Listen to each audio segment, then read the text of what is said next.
1, 2, 3. Got me? Bonjour à toutes et à tous, bienvenue dans l'Instant Vitalité, un rendez-vous santé, bien-être et harmonie avec la nature. Ancien migraineux, sujet au maux de dos, notre invité du jour, le docteur et auteur Michel Touras, nous partage son expérience et nous livre des moyens simples basés sur l'observation et la connaissance de soi pour comprendre et améliorer enfin certains schémas douloureux. Bonjour docteur Touras. Bonjour. Vous exercez la médecine depuis 1984, vous êtes homéopathe, acupuncteur, phytothérapeute et enseignant. Qu'est-ce qui vous a amené à pratiquer une médecine dite intégrative ? Je pense que j'ai toujours cherché ça, sans le savoir. C'est une rencontre fortuite avec un cours d'homéopathie dans les années 81-82 qui a complètement transformé ma vision de l'humain et m'a réorienté moins sur la voie de la chirurgie sur laquelle je m'étais destiné, mais sur une conception globale de l'individu. Ce n'est pas la conception de l'homéopathie elle-même qui m'a passionné, c'est le fait de pouvoir conceptualiser l'humain dans sa globalité, c'est-à-dire un être d'émotion avec un corps, et donc des symptômes analysables en termes de général, régional et local. Et donc cette conception, en prenant en compte l'intégralité de l'individu dans tous ses aspects, a été pour moi un révélateur et m'a fait changer de voie. Et c'était très bien parce que je n'avais pas encore fini mes études. Et je me suis rendu compte que pour s'intéresser à ces techniques de soins, il fallait des années. Donc j'ai fini mes études de médecine et j'ai travaillé dans les services d'urgence pour avoir le temps d'apprendre une autre manière très complémentaire de comprendre l'individu pour mieux le soigner. Donc en fait, j'ai dû faire 7 à 8 ans d'études après la fac, et tout aussi passionnantes les unes que les autres. Et je crois qu'il y en a aucune qui est à regretter. Bon, voilà à peu près mon parcours pour faire simple. Merci. Je sais que vous avez écrit un livre dédié aux migraines et aux maux de dos. Quel est pour vous le dénominateur commun ? Le stress. Stress. Et oui, le stress est une notion qu'on dissocie de la santé très souvent, et c'est bien dommage. Et pourtant, si on s'en réfère à la définition de l'OMS dans sa constitution en 1948, l'OMS nous donne toutes les clés pour comprendre, et c'est dommage qu'on l'ait un petit peu oublié. La définition de la santé pour l'OMS, c'était, je vous cite de mémoire, « La santé est un état de bien-être global, mental, physique et social. » Ce n'est pas simplement une absence de maladie ou d'infirmité. Et tout est dit dans cette simple phrase. Un état de bien-être mental, physique et social. Ça pourrait être un sujet de bac parce que, en quelques mots, d'immenses choses sont dites. Et on a tendance aujourd'hui à dissocier, et c'est dommage, le bien-être et la santé. C'est-à-dire il y a les professionnels du bien-être d'un côté, les professionnels de la santé de l'autre. Or, il existe une frontière qui n'en est pas une, mais c'était plutôt un lien entre le bien-être et la santé. Et je dirais que le stress est un terme qui est trop vaste, il faut un peu le définir, mais qui est quand même un terme générateur d'une grande quantité de problématiques de santé, y compris les deux sujets sur lesquels vous m'interrogez, c'est-à-dire les migraines et les maux de dos. On a tendance, pour le premier sujet, à définir un migraineux par le fait qu'il fait des migraines, et c'est souvent un petit peu réducteur. L'anatomie, après on parlera des maux de dos, si vous voulez dire. Oui, tout à fait. Et vous verrez qu'il y a des points communs entre les deux. Ce qu'on appelle des migraines sont très souvent des névralgies du nerf d'Arnold ou des névralgies du nerf trigeminal. Mais si on a dit ça, on a dit qu'une partie de l'histoire. Parce qu'en fait, vous avez quelqu'un qui souffre du crâne, parfois de l'hémicrâne, mais parfois c'est la moitié du crâne, mais parfois de la globalité de la tête. Et donc, souffrir, c'est un nerf qui transporte vers le cerveau une information douloureuse. Une information douloureuse, c'est simplement une information dont le niveau de signal est plus ample, plus fort qu'un niveau normal. Si vous mettez la main sur l'épaule de quelqu'un et que vous l'effleurez, le niveau de signal est faible. On interprète ça, le cerveau interprète ça comme un effleurement. Si vous appuyez un peu plus fort, le niveau de signal devient un peu plus fort, et si vous appuyez de plus en plus fort, à un moment, la personne vous dira « Aïe, tu me fais mal ». Vous voyez, la douleur, c'est juste l'interprétation d'un niveau de signal, on a passé un cap, et le cerveau l'interprète comme une douleur.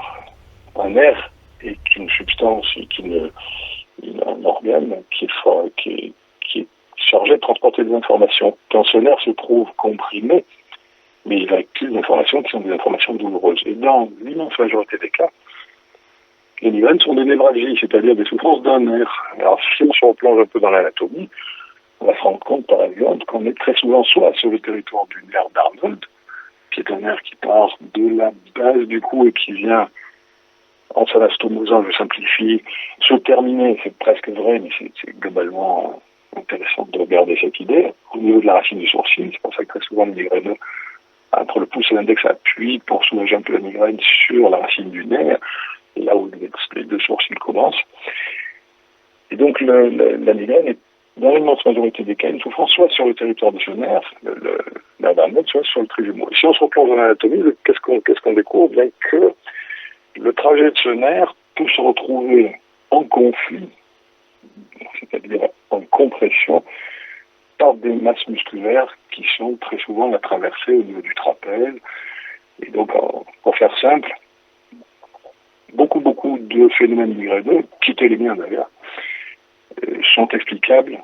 C'est difficile de l'expliquer comme ça, c'est par un schéma, mais uniquement par le fait d'avoir pris la mauvaise habitude, qui est une mauvaise habitude inconsciente, d'être en tension. Le terme est là, le terme le plus important est là, d'être en tension au niveau des mâchoires et du rachis cervical. C'est-à-dire, pour faire simple, pour toute personne souffrant de migraine, il est intéressant de se poser deux questions. Un, est-ce que j'ai l'habitude d'avoir les dents au contact? Je n'ai même pas parlé de mâchoire serrée, mais les dents au contact. En général, on retend tout de suite en disant non, si je le faisais, je le saurais, et c'est pas vrai. Il faut s'observer pendant quelques jours pour voir si on le fait. Et deux, est-ce qu'il m'arrive parfois d'avoir des migraines qui vont commencer la nuit ou commencer au réveil? Pourquoi ces deux questions? Parce que la première permet de mettre en évidence des choses dont on n'a pas l'habitude d'observer, parce qu'on nous a bien éduqué dans le fait qu'il ne faut pas s'écouter, donc nous sommes des handicapés de l'écoute de soi, ce qui est dommage. Et deux, parce que les gens qui, et ils sont très très nombreux, ont l'habitude d'avoir des mâchoires au contact, n'ont pas que les mâchoires au contact, ils ont également, parce que c'est une voie de conséquence, des contractions musculaires au niveau du cou et des épaules. Je vous épargne les noms des muscles, des groupes musculaires qui se retrouvent en contraction. Or, un muscle est en contraction, c'est un muscle qui se resserre, qui se densifie, qui s'écrase sur lui-même et qui va écraser, si c'est le cas, et là c'est le cas, un nerf qui pourrait le traverser. Et donc, la majorité des migraines, je reviens sur ce que je disais, sont des conséquences de contractions dont l'origine est le stress, c'est-à-dire des tensions, des surtensions musculaires au niveau maxillo-cervical, c'est-à-dire mâchoire et cou. Et il faut partir du principe que les dents ne devraient jamais être au contact, elles ne viennent jamais au contact, sauf quand nous mâchons, mais le temps de contact dentaire quand nous mâchons n'excède pas 4 à 8 minutes par 24 heures, ce qui est pratiquement rien du tout. Et quand on s'observe, très souvent, on se rend compte qu'on a les mains sur le volant, on est en train de marcher, on est dans le métro, on a un bouquin à la main, ou on est en train de regarder notre série préférée. Et si on s'observe, on va se rendre compte qu'on a les mâchoires au contact. 1 fois, 2 fois, 3 fois, 10 fois, 100 fois dans la journée. L'idéal est de se donner quelques jours et d'y penser et de le noter. Est-ce que mes dents se touchent? Est-ce que mon cou est en tension? Est-ce que mes épaules sont en tension? Et si on veut aller plus loin, on va se rendre compte aussi qu'on a le ventre un peu noué. Et que c'est finalement une grande partie du corps, c'est la partie supérieure, qui se retrouve en tension permanente, alors qu'on ne s'en rend pas compte. Par contre, ce dont on se rend compte, c'est qu'on a mal. Et l'idée générale sera, après avoir pris conscience de ça, par toute une série de choses à faire, ce que j'appelle une stratégie thérapeutique, de petit à petit, cran par cran, diminuer l'état de tension musculaire de cette partie haute du corps pour diminuer la compression du nerf et diminuer, partant de là, la fréquence, la durée et l'intensité des douleurs de type migraineux. Très bien. Et ces surtensions musculaires, on les retrouve aussi par rapport aux maux de dos, hein, c'est ce que... Exactement. Là, vous faites le lien avec la seconde partie. Effectivement, l'arthrose est une problématique majeure et universelle. Exceptionnelle sont les gens qui, à partir de 45 ans, n'ont pas d'arthrose. Et pourtant, il est aisé pour chacun d'entre nous de se rendre compte qu'on a autour de soi des gens jeunes qui ont mal au dos et qui, censément, n'ont pas d'arthrose, et des gens âgés qui ont de l'arthrose et qui n'ont pas mal au dos. Ce simple constat que n'importe qui peut faire devrait déjà nous éclairer sur le fait que l'arthrose est une partie de l'explication des maux de dos. Je parle de maux de dos récurrents, de maux de dos chroniques. Je ne parle pas du mal de dos parce qu'on a l'arthrose de bois, ça, c'est autre chose, mais je parle de maux de dos récurrents ou maux de dos chroniques. Bien, je vais mettre un petit peu le même, sauf que dans le premier cas, c'est la migraine, on est sur les plages céphaliques. Là, on peut être sur toute la longueur du rachis, donc de la colonne cervicale. Le dos, c'est un ensemble de vertèbres qui sont alignées les unes sur les autres, tenues entre elles par des surfaces articulaires. Mais si ça peut bouger, le dos, c'est parce qu'il y a des masses musculaires de part et d'autre, donc on appelle ça les masses paravertébrales, droite et gauche, qui vont se mettre en tension, c'est-à-dire se raccourcir. D'un côté, si je raccourcis l'ensemble des muscles qui sont du côté droit de mon cou, du cou, épaule, dos, c'est-à-dire du rachis, l'ensemble entier, si je raccourcis à droite, je vais me pencher vers la droite, si je raccourcis à gauche, je vais me pencher vers la gauche. Mais si je suis en tension des deux côtés, je vais mettre en pression. Je vais mettre en pression toutes les vertèbres et je vais finir par avoir mal.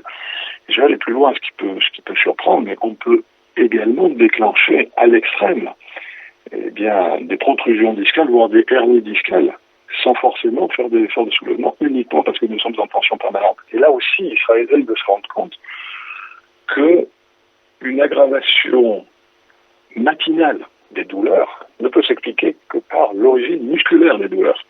Si vous avez le bras cassé, vous n'avez pas mal, on est dans une problématique qui est osseuse. Et vous n'aurez pas plus mal le matin au réveil que le soir en vous couchant. Parce que c'est l'os, uniquement l'os. Or, l'arthrose est une problématique qui touche l'os et les surfaces articulaires. Ce n'est pas une problématique qui touche les muscles et les tendons. Par contre, la majorité des douleurs étant plus ou moins indirectement liées à des tensions musculaires permanentes, l'aggravation matinale des douleurs ne peut s'expliquer que par le fait que nous avons dormi en tension. Alors, en tension sur nos douleurs, mais en tension tout de même. Et le fait est que la majorité des gens qui ont mal au dos vont vous dire, effectivement, le matin, j'ai un temps de dérouillage. La douche chaude me fait du bien. Les premiers mouvements me font du bien. Rien que cette petite observation, qui est toute bête, nous permet de nous rendre compte qu'on a une problématique qui est essentiellement musculaire. Qu'il y ait ou qu'il n'y ait pas, en arrière-plan, de l'arthrose. Et c'est ce qui explique que des gens de 20 ans puissent avoir mal au dos et des gens de 80 peuvent ne pas avoir mal au dos. C'est-à-dire qu'en fait, on peut avoir de l'arthrose et sans souffrir, on peut ne pas avoir de l'arthrose et souffrir. Et alors, c'est également comme pour la migraine, assez facile de s'en rendre compte, puisqu'il suffit de se poser la question, est-ce que le matin, j'ai plus mal quand je me réveille dans les premiers mouvements qu'après une douche chaude et des étirements? Qu'est-ce qui s'est passé après? Bien, vous avez détendu vos muscles, parce qu'un muscle qui se chauffe, c'est un muscle qui se détend. Et donc, vous avez l'arthrose ou pas. Si vous avez une amélioration au mouvement lié à la chaleur, c'est qu'il y a une participation plus ou moins forte, et parfois totale, des muscles, de masse musculaire dans vos douleurs. Et donc, la stratégie thérapeutique sera, là aussi, de prendre conscience et de mettre en place toute une stratégie de soins qui va permettre de détendre, au vrai sens du terme, détendre ces masses musculaires. Puisque, j'emploie le terme détendre, ça me permet de faire un petit lien avec des verbes très intéressants qu'on emploie sans même se rendre compte de leur puissance, de leur profondeur, de leur portée. Quand vous dites à quelqu'un, quand vous voulez exprimer à quelqu'un le souhait qu'il s'apaise, vous n'allez pas lui dire apaise-toi, vous allez lui dire détends-toi. C'est intéressant ça, détends-toi, parce que ça veut littéralement dire relâche tes muscles. Et on a un deuxième verbe aussi passionnant qui est décontracte-toi. Alors là, si vous ne parlez pas des muscles, je me demande de quoi on parle. C'est ça. On peut en faire un troisième qui est je te sens crispé. On parle aussi des muscles. Donc vous voyez que dans le langage populaire, qui est un langage d'observation, d'empirisme, et l'empirisme est la base de la science, on exprime le stress, c'est-à-dire la tension nerveuse, l'inquiétude, etc., en termes de muscles. Détends-toi veut littéralement dire relâche tes muscles. C'est vrai qu'on dit à quelqu'un sans se rendre compte à quel point c'est vrai et c'est précis. Et docteur Turois, alors c'est un sujet, là, le sujet qu'on aborde aujourd'hui, que vous connaissez bien, parce que vous êtes vous-même ancien migraineux et justement habitué à ces maux de dos. Est-ce que vous pouvez nous expliquer votre parcours de libération? Ah oui. Écoutez, j'ai commencé à faire des migraines à l'âge de 13 ans, assez violentes, de plus en plus, au fil des années. Bon, ayant fait des études de médecine, évidemment, je croisais la route de neurologues qui m'ont dit que j'étais migraineux, ce qui est la réponse assez classique. Ma mère faisait des migraines aussi, donc on a conclu que j'étais migraineux. J'ai donc vécu avec l'idée que j'étais migraineux comme le nombre de personnes. Et puis, c'était très invalidant parce que j'étais fatigué, je devais avoir au moins 2 migraines par semaine, et je me souviens même d'une nuit où je me suis réveillé et gémissant de douleur, je suis allé me taper la tête contre le mur. Ça paraît fou de dire ça, mais je me suis réveillé au petit matin parce que j'ai dû m'assommer à moitié. Je me suis réveillé au petit matin avec une espèce de douleur sur le front, et quand j'ai envoyé la main, j'ai senti une bosse, et là, ça m'est revenu. Et je me suis mis à éclater derrière en disant, j'ai compris d'où venait la phrase avoir mal à se taper la tête contre le mur. Je pense que c'était un ancien migraine. Ça, c'est pour l'anecdote. Disons que j'ai vécu effectivement une vingtaine d'années avec ces migraines qui étaient invalidantes. Et puis, vous savez, parfois vous avez une révélation ou un élément qui fait que quelque chose se porte à votre attention et vous amène à réfléchir. Et cette nuit-là, avant de m'endormir, j'avais la tête sur l'oreiller, je me suis rendu compte que j'avais les mâchoires serrées. Bon, ça m'a étonné parce que je devais le faire depuis des années et je m'en étais pas rendu compte. Le petit matin, je me suis réveillé avec les mâchoires serrées et j'ai commencé à m'observer. Et petit à petit, en observant, je me suis rendu compte que j'avais les mâchoires serrées tout le temps, ce que je devais faire avant, bien évidemment, mais qui ne m'avait jamais été révélé comme ça. Et donc, au fil des jours et des semaines, parce que tout ça m'intéressait, je suis quelqu'un d'assez tenace, j'ai voulu voir jusqu'où ça allait.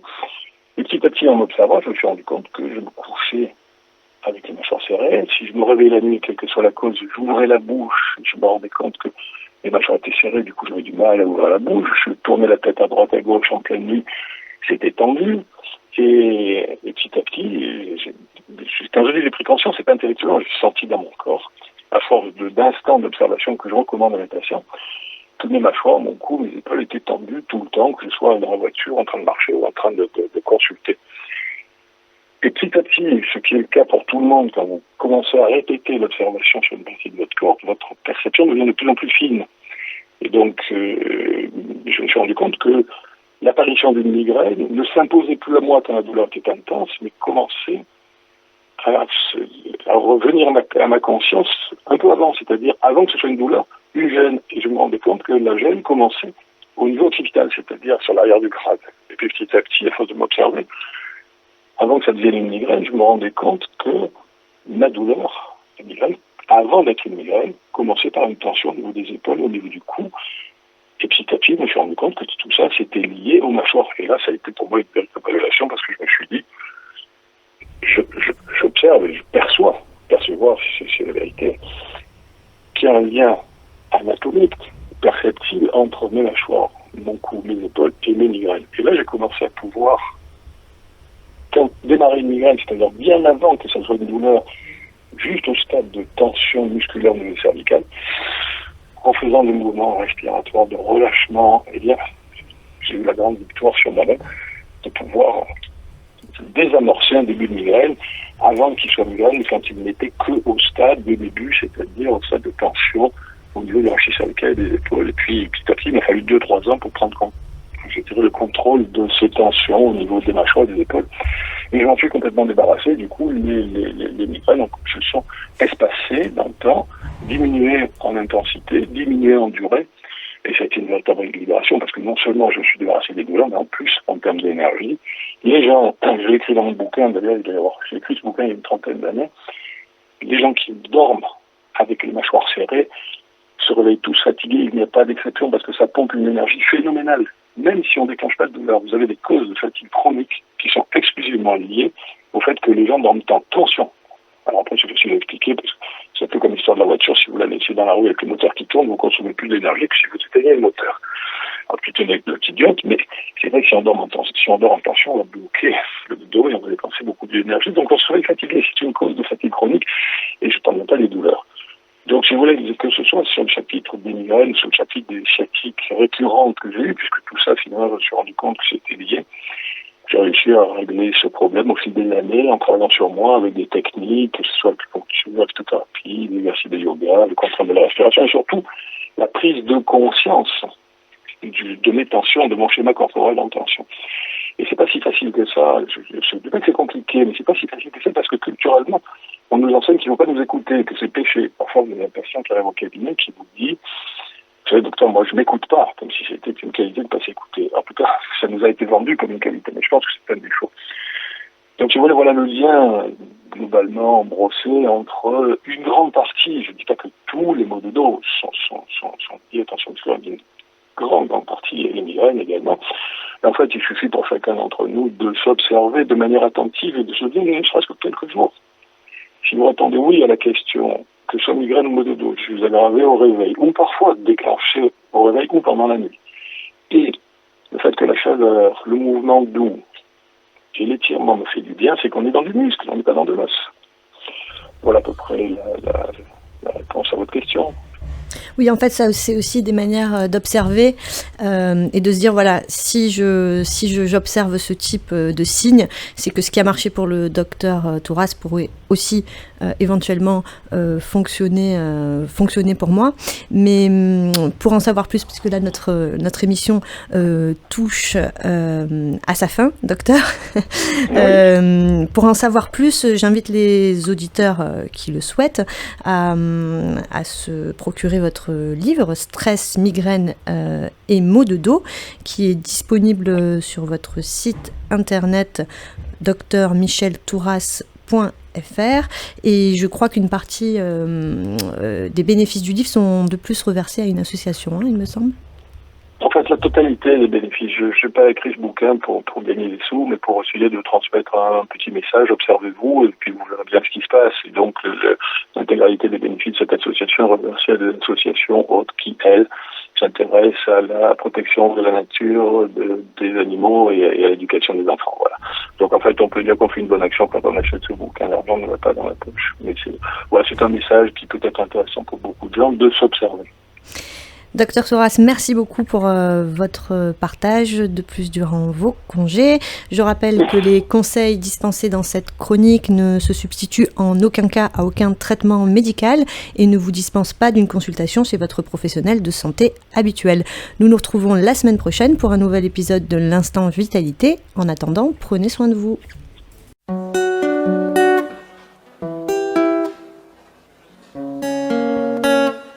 1, 2, 3. Got me?